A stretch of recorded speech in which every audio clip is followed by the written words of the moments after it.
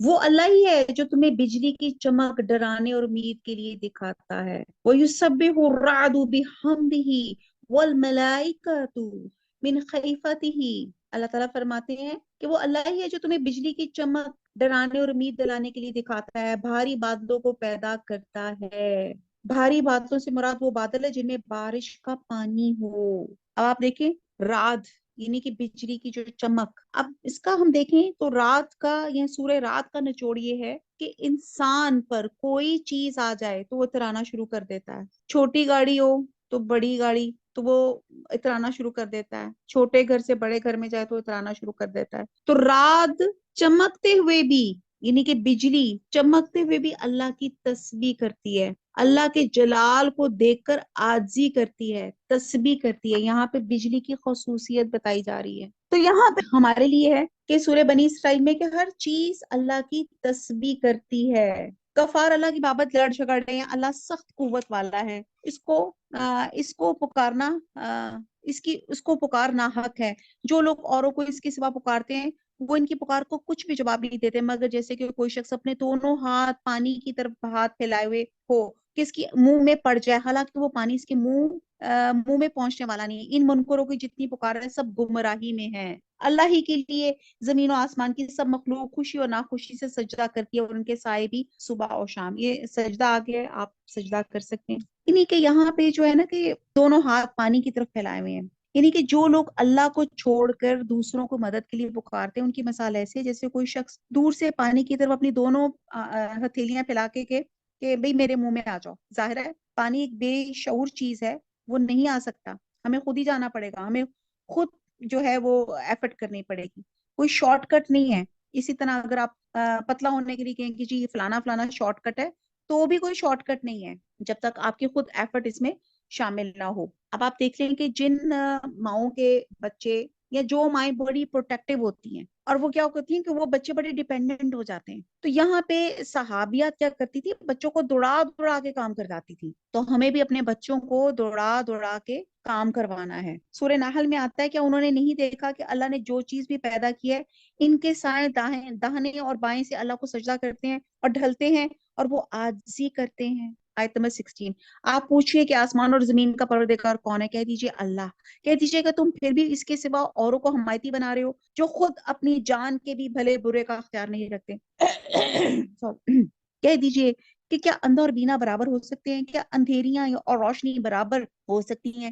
کیا جنہیں اللہ کے شریک ٹھہرا رہے انہوں نے بھی اللہ کی طرح مخلوق پیدا کی ہے اور ان کی نظر میں پیدائش مشتبہ ہو گئی ہے؟ کہہ دیجئے کہ صرف اللہ ہی تمام چیزوں کا خالق ہے، وہ اکیلا ہے، زبردست غالب ہے. اسی نے آسمان سے پانی برسایا، پھر اپنی وسعت کے مطابق نالے بہ نکلے، پھر پانی کے ریلے نے اوپر چڑھے جھاگ کو اٹھا لیا. اور اس چیز میں بھی جس کو آگ میں ڈال کر تپاتے ہیں زیور یا ساز و سامان کے لیے، اس طرح کے جھاگ ہیں. اسی طرح اللہ تعالیٰ حق و باطل کی مثال بیان فرماتا ہے.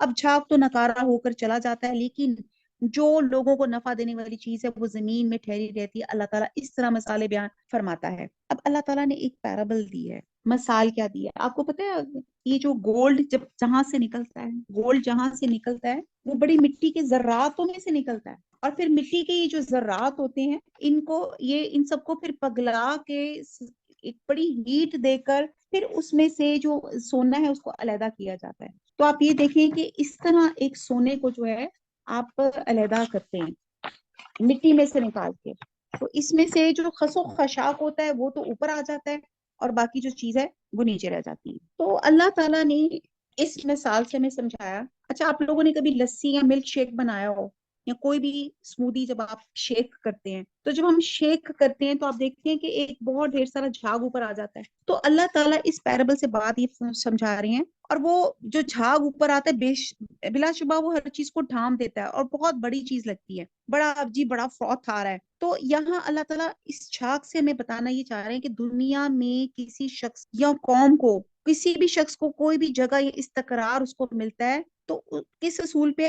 فائدہ پہنچانے کے اصول پر ہے. یعنی کہ جو انسان دوسروں کو فائدہ پہنچانے کی طاقت کھو دیتا ہے اللہ اس دنیا میں اس کو جگہ نہیں دیتے، اور جو قدم دوسروں کے لیے فائدہ مند نہ ہو وہ سیلاب کی تنکوں کی طرح ہیں، یعنی کہ جدھر آتے وہ وہیں پہ نکل جاتے ہیں. اور حضور صلی اللہ علیہ وسلم کی ایک حدیث ہے کہ جس میں انہوں نے کہا تھا کہ کہ امت کے بدترین وقت کا ذکر کیا تھا کہ جب لوگوں میں خس و خشاکینی کے تنکوں کی طرح لوگ رہ جائیں گے، بیکار چیزیں جیسے وہ اوپر تیرتی ہوئی سے گزر رہی ہوتی ہیں. تو آپ دیکھتے ہیں کہ جب آپ ملک شیک یا یہ آپ لسی یا کوئی بھی چیز بناتے ہیں تو تھوڑی دیر بعد جھاگ جو ہوتی ہے وہ اڑ جاتی ہے اور جو پینے کی چیز ہوتی ہے وہ نیچے رہ جاتی ہے. تو اسی طرح اللہ تعالیٰ ایسی چیزوں کے بتاتے ہیں کہ اگر آپ جو فائدہ رہنے والی چیز ہوتی ہے، جو دوسروں کو فائدہ دیتی ہے، وہ زمین میں استقرار پکڑ لیتی ہے، وہ ٹھہر جاتی ہے، اس کو جگہ مل جاتی ہے، اور باقی چیزیں وقت کے ساتھ بہ کر ختم ہو جاتی ہیں. تو پھر ہم نے اپنے اندر سے اپنے آپ کو پوچھنا ہے کہ ہمارے اندر دوسروں کو فائدہ پہنچانے کی کتنی صلاحیت موجود ہے. تو ہم نے وہ کوشش کرنی ہے کہ ہماری ذات ایسے ہو کہ ہم دوسروں کو فائدہ پہنچا سکیں. جو چیز نافع ہوتی ہے وہ باقی رہ جاتی ہے، جو نافع نہیں ہوتی وہ نابود ہو جاتی ہے. تو یہ ایک اللہ تعالیٰ اس مثال کے ذریعے سے ہمیں جو چیز ہے وہ بتا رہے ہیں. اور پھر اگلی دوسری مثال جو دی ہے، یعنی کہ پہلے تو جھاگ کی مثال دی ہے جو پانی کے اوپر آ جاتا ہے اور جس کا ہوائیں اڑا کے لے جاتی ہیں. دوسری مثال دی ہے تانبے، پیتل، سیسے یا سونے چاندی کے زیور جنہیں آگ میں تپایا جاتا ہے. تو اس سے بھی اوپر جھاگ آ جاتی ہے، اور اس جھاگ سے مراد میل کچیل ہے جو ان دھاتوں کے اندر ہوتا ہے. تو آگ میں تپانے سے وہ جھاگ کی شکل میں اوپر آ جاتے ہیں، پھر یہ جھاگ دیکھتے دیکھتے ختم ہو جاتی ہے اور دھات اپنی اصل شکل میں باقی رہ جاتی ہے. تو یہاں اللہ تعالیٰ بتا رہے ہیں کہ جب حق اور باطل کا آپس میں اجتماع ٹکراؤ ہوتا ہے تو باطل کو اسی طرح ثبات اور دوام نہیں ہوتا. اور جس طرح سیلابی ریلے میں جھاگ پانی کے ساتھ یا دھاتوں کا جھاگ یعنی کہ سب بہہ جاتی ہیں، تو اسی طرح دنیا میں کوئی جو ہے جھاگ جو ہے وہ بہہ جاتی ہے اور پھر جو اصل چیز ہے وہ رہ جاتی ہے. تو کہنے کی بات ہے جو انسان دوسروں کو فائدہ دینے کی طاقت کھو دے اس کے لیے دنیا میں جگہ نہیں تو وہ سیلاب کے تنکوں کی طرح وہ بہہ جاتا ہے، اور جو چیز فائدے مند ہوتی ہے وہ ٹھہر جاتی. اللہ تعالیٰ کتنی پیاری پیاری مثالوں سے باتیں سمجھاتے ہیں. اسی طرح اللہ تعالیٰ حق و باطل کی مثال بیان فرماتا ہے کہ اب جھاگ تو نکارا ہو کے چلا جاتا ہے، لیکن جو لوگوں کو نفع دینے والی چیز ہے وہ زمین میں ٹھہری رہتی ہے. اللہ تعالیٰ اسی طرح مثالیں بیان فرماتا ہے جن لوگوں نے اپنے رب کے حکم کی بجاوری کی تو ان کے لیے بھلائی، اور جن لوگوں نے ان کی حکم برداری نہ کی اگر ان کے لیے زمین میں جو کچھ ہے سب کچھ اور اس کے ساتھ ویسا اور بھی تو وہ سب کچھ اپنے بدلے میں دے دیں. یہی ہیں جن کے لیے یہ برا حساب ہے، جن کا ٹھکانہ جہنم ہے جو بہت بری جگہ ہے. کیا وہ ایک شخص جو یہ علم رکھتا ہو کہ آپ کی طرف آپ کے رب کی جانب سے جو اتارا گیا وہ حق ہے، اس شخص جیسا ہو سکتا ہے جو اندھا ہو؟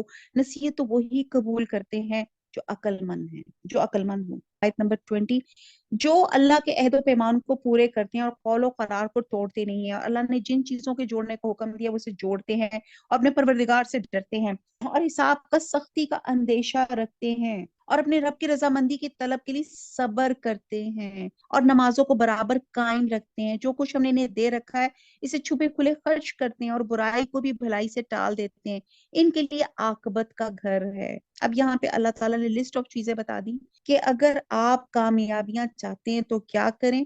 اللہ کی نافرمانیوں سے بچیں، صبر کریں، تکلیفوں اور آزمائشوں پہ صبر کریں. اللہ کی اطاعت میں لذتوں اور مفادات کی قربانی بھی دینی پڑے تو یہ بھی صبر ہے. اور اس کے ساتھ کیا ہے، نماز پڑھیں، چھپے کھلے خرچ کریں اور پھر برائی کو بھلائی سے ٹالیں، عفو اور درگزر اور صبر جمیل سے کام لیں.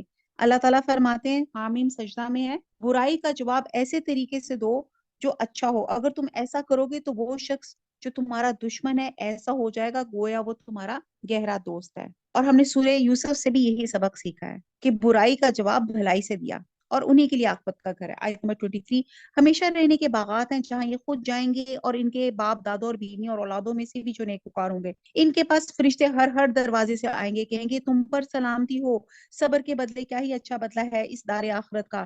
جو اللہ کے عہد کو اس کی مضبوطی کے بعد توڑ دیتے ہیں اور جن چیزوں کے جوڑنے کا اللہ نے حکم دیا انہیں توڑتے ہیں اور زمین میں فساد پھیلاتے ہیں، ان کے لیے لعنتیں ہیں، ان کے لیے برا گھر ہے. اللہ تعالیٰ جس کو روزی چاہتا ہے بڑھاتا ہے اور گھٹاتا ہے. یہ تو دنیا کی زندگی میں مست ہو گئے، حالانکہ دنیا آخرت کے مقابلے میں نہایت حقیر پونجی ہے. حدیث میں آتا ہے دنیا کی حیثیت آخرت کے مقابلے میں اس طرح جیسے کوئی شخص اپنی انگلی سمندر میں ڈال کر نکالے تو دیکھے سمندر کے پانی کے مقابلے میں اس کی انگلی میں کتنا پانی آیا.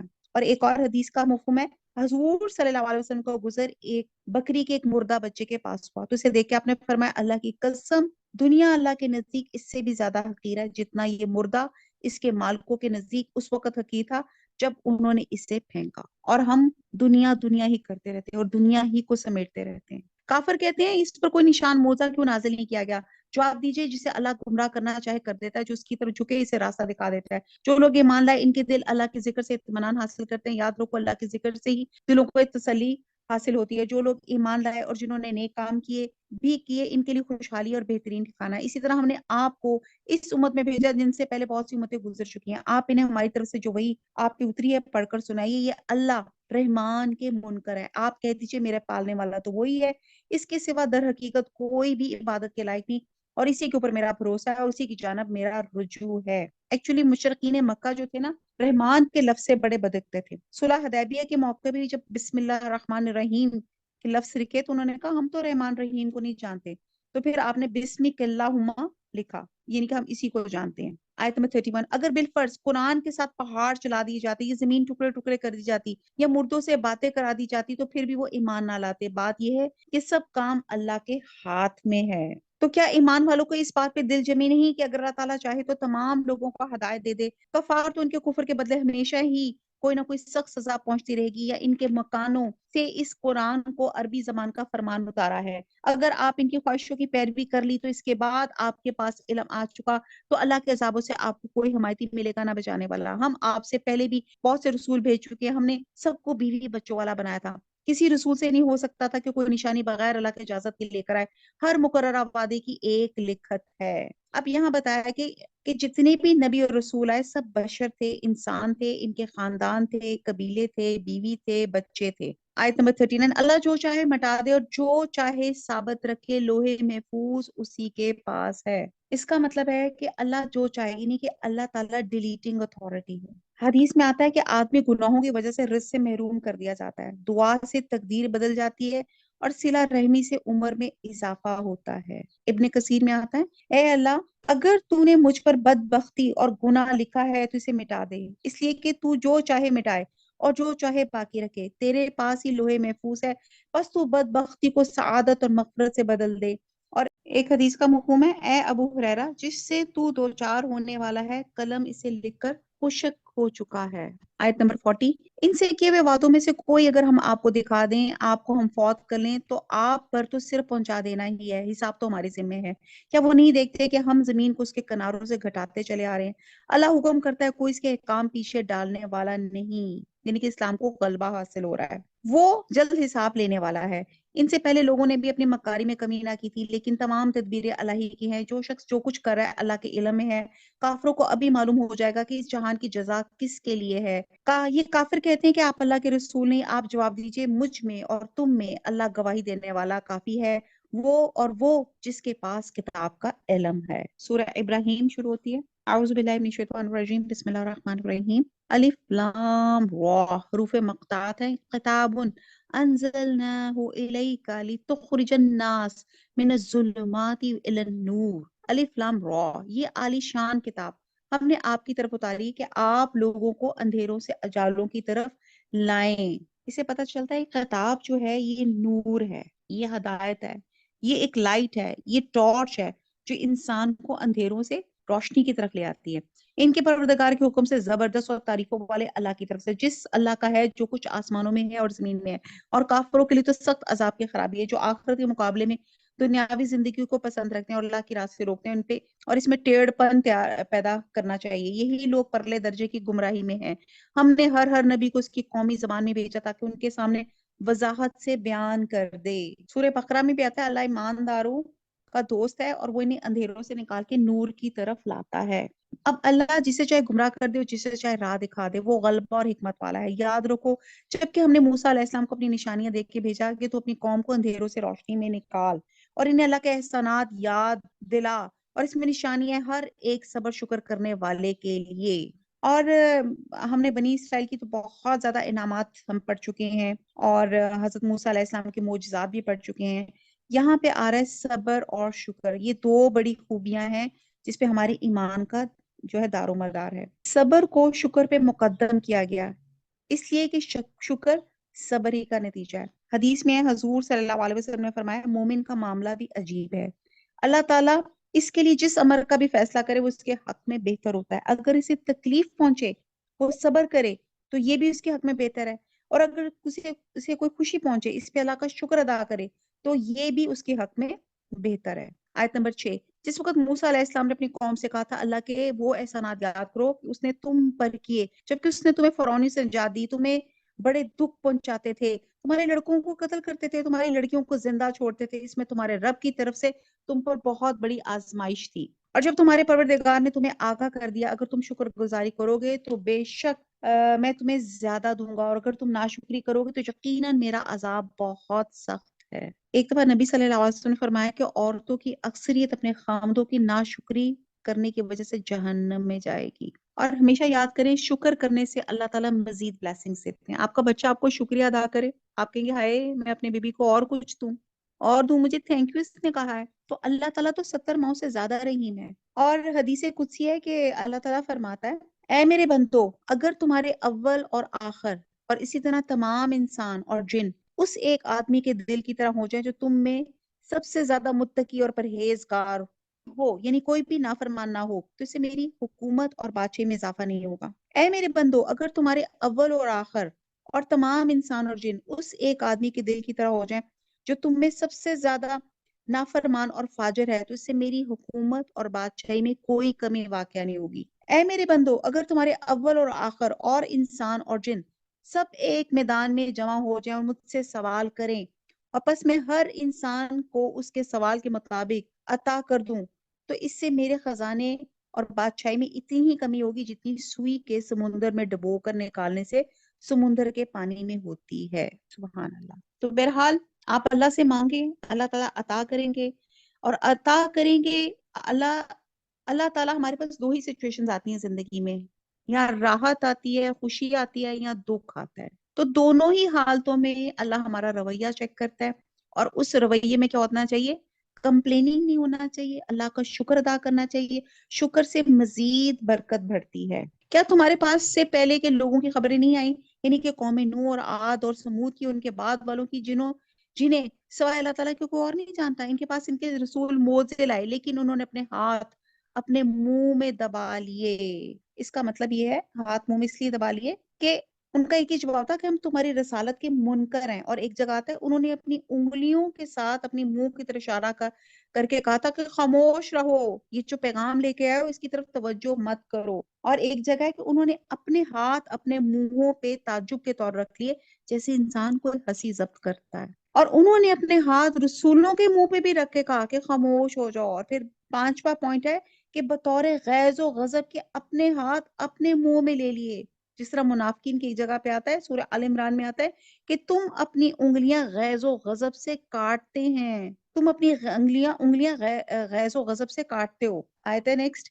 اور صاف کہہ دیا کہ جو کچھ تمہیں دے کر بھیجا گیا ہم اس کے منکر ہیں, اور جس چیز کی طرف تم ہمیں بلا رہے ہو ہمیں تو اس میں بڑا بھاری شبہ ہے, ہم سے خاطر جمانی. ان کے رسولوں نے انہیں کہا کہ کیا حق تعالیٰ کے بارے میں تمہیں شک ہے, اور آسمان اور زمین کا بنانے والا ہے وہ تو تمہیں اس لیے بلا رہا ہے کہ تمہارے تمام گناہ معاف فرما دے اور ایک وقت مقررہ تک تمہیں مہلت عطا فرمائے. انہوں نے کہا تم تو ہم جیسی انسان ہو, تم چاہتے ہو کہ ہمیں ان خداؤں کی عبادت سے روک دو جن کی عبادت ہمارے باپ دادا کرتے تھے. اچھا تمہارے سامنے کوئی کھلی دلیل پیش کرو.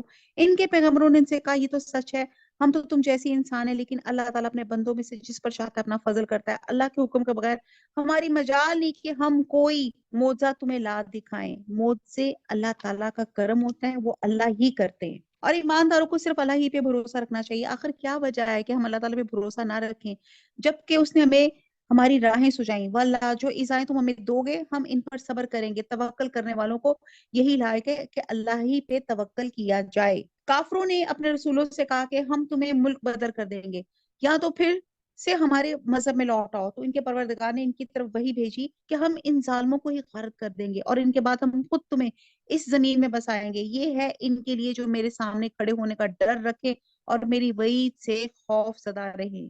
اور انہوں نے فیصلہ طلب کیا اور تمام سرکشی لوگ نام مراد ہو گئے. سورہ نازعات میں آتا ہے کہ جو اپنے رب کے سامنے کھڑا ہونے سے ڈر گیا اور اپنے نفس کو اس نے خواہش سے روکے رکھا یقیناً جنت اس کا ٹھکانہ ہے. سورہ رحمان میں آتا ہے جو اپنے رب کے سامنے کھڑے ہونے سے ڈر گیا اس کے لیے 2 جنتیں ہیں. رب کا خوف, کہتے ہیں کہ ایک شخص تھا اس کو اتنا رب کا خوف تھا، اس نے کہا کہ جب میں فوت ہو جاؤں اپنی اکاؤنٹیبلٹی کا، اس نے کہا کہ میں جب فوت ہو جاؤں تو میرے لاش کے ٹکڑے ٹکڑے کر دینا اور میری لاش کو جلا دینا اور اس کی راکھ کو مختلف جگہوں پہ بکھیر دینا۔ اللہ سبحانہ تعالیٰ نے اس کی تمام راکھ اور تمام ٹکڑوں کو اکٹھا کیا، اس کو زندہ کیا اور اسے پوچھا تو نے ایسا ماجرا کیوں کیا؟ تو اس نے کہا اللہ آپ کے خوف سے، یعنی کہ اکاؤنٹیبلٹی کا خوف اتنا تھا، اللہ تعالیٰ نے اس کو معاف فرما دیا۔ تو یہ خوف، اللہ تعالیٰ کو رجا، امید اور خوف سے پکارے، اور انہوں نے فیصلہ طلب کیا اور تمام سرکش زدی لوگ نامراد ہو گئے۔ آیت نمبر 16، ان کے سامنے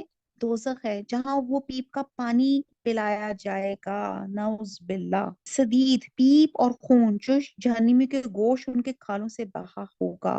احادیث میں آتا ہے یہ سدید اتنا گرم اور کھولتا ہوا ہوگا کہ ان کے منہ کے قریب پہنچتے اس کے چہرے کی کھال جھلس کر گر پڑے گی اور اس کا گھونٹ پینتے ان کی پیٹ کی آنتیں پخانے کے راستے باہر نکل پڑیں گی، یعنی کہ اتنا انٹینس ہیٹڈ ہوگا جسے بمشکل گھونٹ گھونٹ پیے گا، پھر بھی اسے گلے سے اتار نہ سکے گا، اسے ہر جگہ سے موت آتی دکھائی دے گی۔ اللہم اعذنا منہم، جب بھی کوئی عذاب کی باتیں پڑھے تو یہ ضرور پڑھ لیا کرے، اللہم اعذنا منہم، اللہ تعالیٰ ہمیں سے بچا دے، لیکن وہ مرنے والا نہیں۔ پھر اس کے پیچھے بھی سخت عذاب ہے ان لوگوں کے مساتھ جنہوں نے اپنے پالنے والے سے کفر کیا، ان کی اعمال مثل اس راکھ کے جس پہ تیز ہوا آندھی والے دن چلی، جو بھی انہوں نے کیا اسے کسی چیز پر قادر نہ ہوں گے، یہی دور کی گمراہی ہے۔ پیچھے راکھ کہا، پانی کا سیراب کہا، یہاں پہ کیا کہا جا رہا ہے، یعنی کہ وہ جو جھاگ کہا، یہ تمام چیزیں اللہ تعالیٰ بڑے پیارے پیارے پیرابلز اور مثالیں لے کے اللہ تعالیٰ سمجھا رہے ہیں۔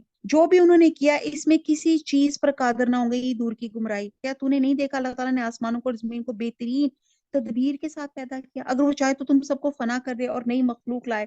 اللہ پہ کام کچھ بھی مشکل نہیں، سب کے سب اللہ کے سامنے روبرو کھڑے ہوں گے۔ اس وقت کمزور لوگ بڑائی والوں سے کہیں گے ہم تو تمہارے تابع دار تھے، تو کیا تم اللہ کے عذابوں سے کچھ عذاب ہم سے دور کر سکتے ہو؟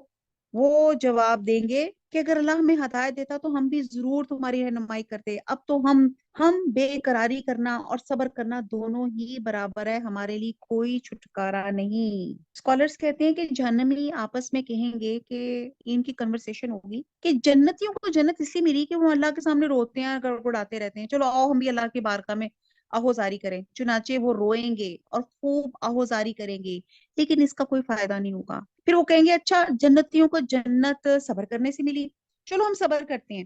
پھر وہ صبر کا بھرپور مظاہرہ کریں گے، لیکن اس کا بھی انہیں کوئی فائدہ نہیں ہوگا۔ اور بس اس وقت وہ کہیں گے کہ ہم صبر کریں یا جزا فضا، اب چھٹکارے کی کوئی صورت نہیں۔ یہ ان کی باہمی گفتگو ہے جو جہنم کے سوری اندر ہوگی، اور قرآن مجید میں سے کئی اور جگہ بھی بیان کیا گیا، سورہ اعراف میں بھی، سورہ مومن میں بھی۔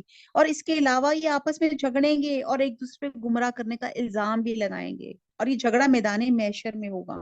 میرا تم پر کوئی دباؤ تو تھا ہی نہیں، اور جب اور کام کا فیصلہ کر دیا جائے تو شیطان کہے گا اللہ نے تو تمہیں سچا وعدہ دیا تھا، میں نے تمہیں جو وعدے کیے تھے ان کا خلاف کیا، یعنی کہ شیطان مکر ہی جائے گا۔ میرا تم پر کوئی دباؤ تو تھا ہی نہیں، ہاں میں نے تمہیں پکارا اور تم نے میری بات مان لی، بس تم مجھے الزام نہ کرو بلکہ خود اپنے تئیں ملامت کرو، نہ میں تمہاری فریاد رس ہوں نہ تم میری فریاد کو پہنچنے والے ہو، میں تو سرے سے مانتا ہی نہیں کہ تم مجھے اس سے پہلے اللہ کا شریک مانتے رہے۔ یقیناً ظالموں کے لیے دردناک عذاب ہے، یعنی کہ شیطان ہی الٹ جائے گا، پلٹ جائے گا کہ کہتے ہیں کہ اللہ نے جو وعدے اپنے پیغمبروں کے ذریعے سے کیے تھے، نجات میرے پیغمبروں پہ ایمان لانے پر ہے، تو سورہ نساء میں آتا ہے کہ شیطان ان سے وعدے کرتا ہے اور آرزویں دلاتا ہے، لیکن شیطان کی یہ وعدے اور آرزویں محض دھوکہ ہیں۔ جو لوگ ایمان لائے اور نیک عمل کیا وہ ان جنتوں میں داخل ہوں گے جن کے نیچے نہریں چشمے جاری ہیں، جہاں انہیں ہمیشگی ہوگی اپنے رب کے حکم سے، جہاں ان کا خیر مقدم سلام سے ہوگا، سلام سے، یعنی کہ جنت کا جو کلام ہوگا وہ ہوگا سلام۔ اچھا آگے بہت ایک خوبصورت مثال ہے، میں آپ کو سامنے پڑھ دیتی ہوں۔ کیا آپ نے نہیں دیکھا اللہ تعالیٰ نے پاکیزہ بات کی مثال کس طرح بیان فرمائی؟ مثل ایک پاکیزہ درخت ہے جس کی جڑ مضبوط ہے، جس کی ٹہنیاں آسمان پہ ہیں، جو اپنے پروردگار کے حکم سے ہر وقت اپنا پھل لاتا ہے۔ اللہ تعالیٰ لوگوں کے سامنے مثالیں بیان فرماتا ہے تاکہ وہ نصیحت حاصل کریں۔ اور ناپاک بات کی مثال گندے درخت جیسی ہے جو زمین کے کچھ ہی اوپر سے اکھاڑ لیا گیا، اسے کچھ ثبات تو ہے ہی۔ ایمان والوں کو اللہ تعالیٰ پکی بات کے ساتھ مضبوط رکھتا ہے، اور دنیا کی زندگی میں بھی اور آخرت میں بھی۔ ہاں نا انصاف لوگوں کو اللہ بہکا دیتا ہے اللہ جو چاہے کر گزرے۔ اب یہاں پہ اللہ تعالیٰ پاکیزہ اور خبیث درخت کی مثال دے رہے ہیں۔ یہ نیکی اور بدی کی مثال دی جا رہی ہے۔ کلمہ طیبہ نیک بات یا نیکی کی مثال اچھے قسم کے درخت کسی ہے جس کی جڑیں بہت مضبوط ہیں اور گہری ہیں اور اس کی شاخیں آسمان کو چھو رہی ہیں، سردی ہو گرمی ہو وہ ہر حال میں وہ پھل دیتا ہے اور ہر وقت جو ہے فائدہ مند رہتا ہے۔ اور کلمہ خبیثہ بری بات کی مثال، اور جو ہے یہاں پہ اچھی درخت کی مثال جو ہے عموماً اسکالرس کھجور کے درخت کی دیتے ہیں، اور جو کلمہ خبیثہ کی مثال ہے اس کی ایسے دیتے ہیں جیسے کیکٹس، یہ جو کانٹوں بھرا جو درخت ہوتا ہے، تو اس کی بات ایسے ہے کہ جو ڈھنگ سے اگ بھی نہ سکے، اس کی جڑیں مستحکم نہ ہو، نہ شاخیں بلند ہو، آسانی سے اکھاڑ کے پھینکا بھی جا سکے، اس کے اندر کوئی قرار نہ ہو، ثبات نہ ہو، تو کہا جاتا ہے کہ جو لوگ ایمان کی دولت اور توحید کی چاشنی رکھتے ہیں وہ کلمہ طیبہ کے درخت کی مانند ہوتے ہیں، اور اس نعمت کی بدولت دنیا اور آخرت میں ان کو ثبات میسر ہوتا ہے اور وہ حیات طیبہ حاصل کر لیتے ہیں۔ اور اس کے علاوہ اس کے برعکس مشرک جو ظالم ہوتا ہے اس کی مثال کلمہ خبیثہ کی طرح ہے کہ ان پہ ہمیشہ اللہ کی پھٹکار رہتی ہے اور دنیا اور آخرت میں جو ہے ناکام رہتے ہیں۔ یہاں بندے مومن کو ایک درخت سے تشبیہ دی گئی ہے۔ بندہ مومن جب کلمہ طیبہ پڑھتا ہے تو اس کے اندر ایمان کا ایک بیج اگ جاتا ہے، پھر جب اسے اچھا ماحول ملتا ہے تو بیج پھوٹ نکلتا ہے اور اس درخت کی شکل میں بڑھنا شروع ہو جاتا ہے، اور وہ درخت بھی ایسا جس کو ایور گرین کہتے ہیں۔ اور اس میں بندے مومن کو کھجور کے درخت کے سے تشبیہ دی جا رہی ہے، کیونکہ کھجور کا درخت کئی سال بعد یعنی کہ وہ اسٹرانگ ہوتا ہے اور چھوٹی موٹی آندھی بھی اس کو گرا نہیں سکتی، اور اس کا تنا اتنا مضبوط اور اتنا بلند ہوتا ہے، اور بعد اوقات درخت بہت اونچائی تک جاتا ہے، اور اس درخت کے پتے جو ہوتے پیلے نہیں پڑتے، اور اس کے اوپر جو کہتے ہیں چونٹیاں بھی نہیں چڑھ سکتی، یہ ہر وقت سرسبز رہتا ہے، پھر اللہ کے اذن سے ہر آن میں پھل دیتا ہے۔ تو بندہ مومن بھی اسی طرح حق میں جو جمع رہتا ہے اس کی ایمان کی جڑیں مضبوط ہوتی ہیں اور وہ صراط مستقیم سیدھا رہتا ہے، اور اس کا تعلق سیدھا اوپر ڈائریکٹ اللہ کے ساتھ مضبوط تعلق ہوتا ہے، اس کی پوری شاخیں اوپر کی طرف جاتی ہیں اور یوں لگتا ہے کہ وہ آسمان سے ٹکرا رہی ہیں۔ بالکل اسی طرح بندہ مومن ہر آن اللہ سے مضبوط تعلق رکھتا ہے، اور وہ ہر وقت وہ ویل وشر ہوتا ہے، اسے ہر وقت ایک میٹھا پھل آتا ہے، اور وہ ہر لمحہ ہر آن کوئی بھی موقع ہو تو وہ کیا کرتا ہے، پانی کم ہو وہ پانی زمین کی گہرائیوں میں اتر کے وہ جیسے کھجور کا درخت ہے اپنی غذا لے لیتا ہے، اور اس کو زیادہ دھوپ بھی ملتی ہے لیکن وہ پھل دینے والا ہوتا ہے۔ تو بندہ مومن بھی سخت سے سخت حالات میں، تنگ سے تنگ موقع میں اپنا کام کرنا نہیں چھوڑتا، اپنے ذات سے فائدہ جو ہے وہ دیتا رہتا ہے۔ اور جو اس کے بالمقابل جو کلمہ خبیثہ ہے تو وہ شخص کی مثال ہے جس کا اندر ایمان اندر تک گیا ہی نہیں ہے اور اسے اللہ کی ذات پہ بھروسہ بھی نہیں ہے۔ اللہ تعالیٰ سے دعا کرتے ہیں کہ اللہ تعالیٰ ہماری مثال جو ہے کلمہ طیبہ والی رہے، اللہ تعالیٰ ہم سب کو کلمہ طیبہ والا درخت اللہ تعالیٰ بنا۔ آیت نمبر 28، کیا آپ نے ان کی طرف نظر نہیں ڈالی جنہوں نے اللہ کی نعمت کے بدلے ناشکری اور اپنی قوم کو ہلاکت کے گھر لا اتارا، یعنی دوزخ میں جس میں یہ سب جائیں گے جو بدترین ٹھکانہ ہے۔ انہوں نے اللہ کے ہمسر بنا لیے تھے، لوگوں کو اللہ کی راہ سے بہکائیں۔ آپ کہہ دیجئے خیر مزے کر لو، تمہاری بازگشت تو آخر جہنم میں ہے۔ میرے ایماندار بندوں سے کہہ دیجئے کہ نمازوں کو قائم رکھیں اور جو کچھ ہم نے انہیں دے رکھا ہے اس میں سے کچھ نہ کچھ پوشیدہ اور ظاہر خرچ کرتے رہیں، اس سے پہلے کہ وہ دن آ جائے جس میں نہ خرید و فروخت ہوگی نہ دوستی اور محبت، یعنی کہ قیامت والا دن۔ حدیث میں آتا ہے کہ جب بندے کو قبر میں رکھ دیا جاتا ہے اور اس کے ساتھی چلے جاتے ہیں وہ ان کی جوتوں کی آہٹ سنتا ہے، تو اس کے پاس دو فرشتے آتے ہیں، اسے اٹھا کر اسے پوچھتے ہیں کہ اس شخص کے بارے میں تیری کیا رائے ہے؟ وہ مومن ہوتا ہے تو جواب دیتا ہے وہ اللہ کے بندے اور اس کے رسول ہیں۔ فرشتے اسے جہنم کا ٹھکانہ دکھاتے اور کہتے ہیں اللہ نے اس کی جگہ تیرے لیے جنت میں ٹھکانہ بنا لیا۔ بس وہ دونوں ٹھکانے دیکھتا ہے اور اس کی قبر 70 ہاتھ کشادہ کر دی جاتی ہے اور اس کی قبر کو قیامت تک سرسبز کر دیا جاتا ہے، اور پھر اس سے پوچھا جاتا ہے من ربو کا، ما دینو کا، من نبیجو کا، کہ تیرا رب کون ہے، تیرا دین کیا ہے، تیرا پیغمبر کون ہے۔ بس اللہ تعالیٰ سے ثابت قدمی عطا فرماتے اور جواب میں دیتا ہے کہ ربی اللہ، میرا رب اللہ ہے، وہ دین الاسلام، میرا دین اسلام ہے، وہ نبی محمد صلی اللہ علیہ وسلم، میرے پیغمبر محمد صلی اللہ علیہ وآلہ وسلم ہے۔ تو یہ موت کے بعد قبر میں جب مسلمان سے سوال کیا جاتا ہے تو وہ جواب میں اس بات کی گواہی دیتا ہے کہ میں اللہ کے سوا کوئی معبود نہیں اور محمد صلی اللہ علیہ وسلم اللہ کے رسول ہیں۔ آیت نمبر 29، یعنی دوزخ میں جس میں یہ سب جائیں گے جو بدترین ٹھکانہ ہے، انہوں نے اللہ کے ہمسر بنا لیے لوگوں کو اللہ کی راہ سے بہکایا۔ آپ کہہ دیجئے خیر مزے کر لو، تمہاری باز گشت آخر جہنم ہی ہے۔ میرے ایماندار بندوں سے کہہ دیجئے نمازوں کو قائم رکھیں، جو کچھ ہم نے انہیں دے رکھا ہے اس میں سے کچھ نہ کچھ پوشیدہ اور ظاہر خرچ کرتے رہی، اس سے پہلے کہ وہ دن آ جائے جس میں نہ خرید و فروخت ہوگی نہ دوستی۔ یہ قیامت کا ذکر ہے۔ اللہ وہ ہے جس نے آسمانوں اور زمین کو پیدا کیا اور آسمانوں سے بارش برسا کے اس کے ذریعے سے تمہاری روزی کے لیے پھل نکالے اور کشتیوں کو تمہارے بس میں کر دیا کہ دریاؤں میں اس کے حکم سے چلے پھرے۔ اسے ندیوں نہروں تمہارے اختیار میں کر دیا۔ اسی نے تمہارے لیے سورج چاند کو مسخر کر دیا کہ برابری چل رہے ہیں، اور دن اور رات بھی تمہارے کام میں لگا دیے۔ یعنی کہ پوری دنیا کائنات کی ہر چیز انسان کی خدمت میں لگی ہوئی ہے، اور اسی نے تمہاری منہ مانگی کل چیزوں میں سے دے ہی رکھا ہے۔ اگر تم اللہ کا احسان گننا چاہو تو انہیں پوری گن بھی نہیں سکتے۔ یقیناً انسان بڑا ہی بے انصاف اور ناشکرا ہے۔ سورہ بقرہ میں آتا ہے ایمان والو اس دن کے آنے سے پہلے قبل اللہ کی راہ میں خرچ کر لو جس میں نہ کوئی خرید و فروخت ہوگی نہ کوئی دوستی اور سفارش قائم آئے گی۔ اب جو شکر ہے نا، اس کے سلسلے میں حضرت داؤد علیہ السلام کا شکر بہت جو ہے نا اللہ کو پسندیدہ ہے۔ اللہ کی نعمتوں کو وہ گن ہی نہیں سکتا۔ حضرت داؤد کا ایک کال ہے، انہوں نے کہا اے رب میں تیرا شکر کس طرح ادا کروں جبکہ شکر بجائے خود تیری طرف سے مجھ پر ایک نعمت ہے۔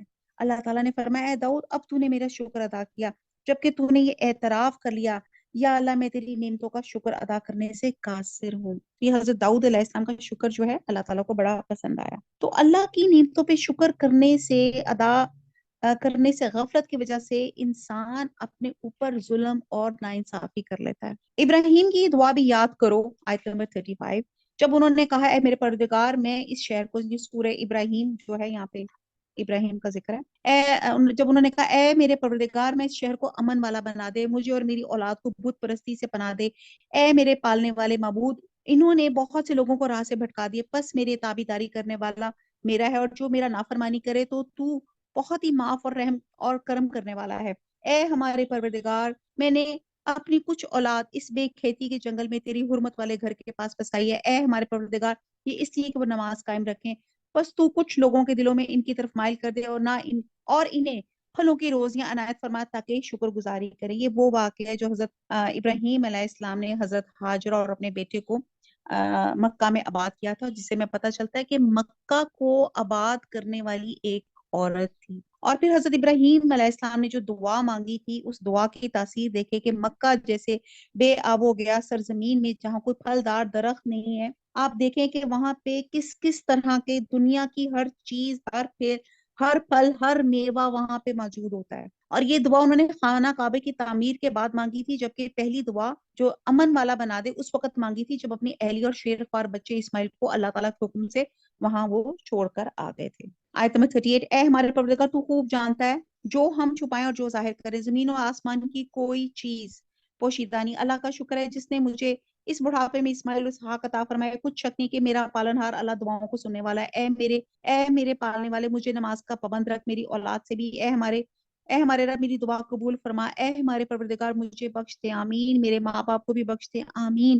دیگر مومنوں کو بھی بخش دے، آمین۔ یہ دعا ہے رب جلنی مقیم الصلاۃ ومن ذریاتی ربنا وتقبل دعا ربنا اغفر لی ولوالدی وللمؤمنین یوم یقوم الحساب۔ یہ ایک مکمل دعا ہے والدین کی، اولاد کی، جس میں ہم سب اسی میں آ جاتے ہیں۔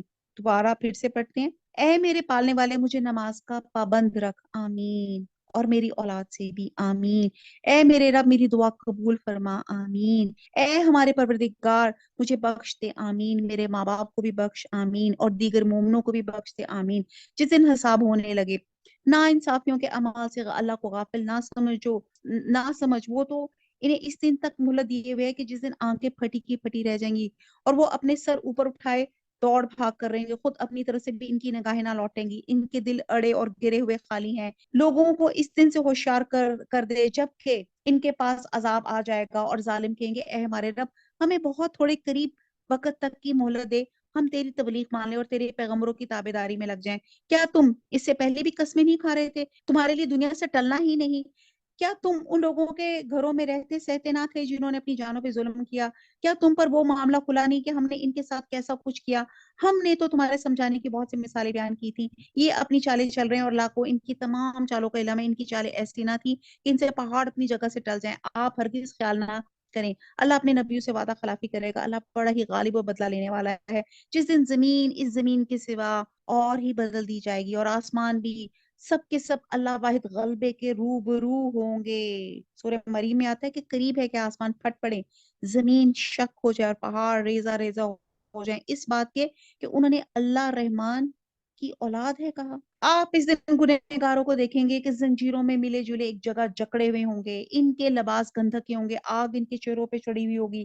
یہ اس لیے کہ اللہ تعالیٰ ہر چیز کو اس کے کیے ہوئے اعمال کا بدلہ دے۔ بے شک اللہ تعالیٰ کو حساب لیتے کچھ دیر نہیں لگتی، اور یہ قرآن ہم لوگوں کے اطلاع کے لیے اطلاع نامہ ہے، ہم کہ اس کے ذریعے سے وہ ہوشیار کر دیے جائیں، بخوبی معلوم کر لے اللہ ایک ہی معبود ہے، تاکہ عقل مند لوگ سوچ سمجھ لیں۔ کہتے ہیں کہ صحیح مسلم کی روایت میں ہے، حدیث میں آتا ہے، رسول صلی اللہ علیہ وسلم نے فرمایا قیامت والے دن لوگ سفید بھوری زمین پہ اکٹھے ہوں گے جو میدے کی روٹی کی طرح ہوں گی، اس میں کسی کا کوئی جھنڈا یا علامتی نشان نہیں ہوگا۔ حضرت عائشہ نے پوچھا کہ جب یہ آسمان اور زمین بدل جائیں گے تو پھر لوگ اس دن کہاں ہوں گے؟ تو نبی صلی اللہ علیہ وسلم نے فرمایا سرات پہ، یعنی کہ پورے سرات پر۔ اور ایک یہودی کے استفسار پر آپ نے فرمایا کہ لوگ اس دن پل کے قریب اندھیرے میں ہوں گے۔ اور یہاں پہ جو لکھا گیا نا کہ گندھک کا ان کو لباس پہنائے جائیں گے، تو یہاں بتایا جا رہا ہے کہ ان کو جو لباس ہوں گے بڑے انفلیمیبل ہوں گے، یعنی کہ وہ آگ کی پوری شدت، یعنی کہ وہ فوراً آگ کو کیچ کریں گے اور اس کی انٹینسٹی بھی بڑھا دیں گے۔ حدیث میں آتا ہے کہ جاہلیت کی 4 خصلتیں میری امت نہیں چھوڑے گی: ایک خاندانی شرف اور فضل پہ فخر، دوسرا نسبوں پہ تان، تیسرا ستاروں کے ذریعے بارش کی طلب، اور چوتھا نوح و ماتم کرنا۔ اور فرمایا کہ نوح بین کرنے والی عورت نے اگر وفات سے قبل توبہ نہ کی تو اس پہ گندک کی شلوار اور خارش والی ذرہ ہوگی۔ سورہ ہجر شروع ہوتی ہے اعوذ باللہ من الشیطان الرجیم بسم اللہ الرحمن الرحیم، الف لام را حروف مقطعات ہیں، تلک آیات الکتاب والقرآن مبین، یہ کتاب الہی کی آیتیں ہیں اور کھلے اور روشن قرآن کی۔ یہ جی ماشاءاللہ آج ہمارا یہ 13واں سپارہ ختم ہوا۔ وما علینا الا البلاغ، سبحانک اللہم وبحمدک، نشہد لا الہ الا انت، نستغفرک ونتوب الیک۔ والسلام علیکم ورحمۃ اللہ وبرکاتہ۔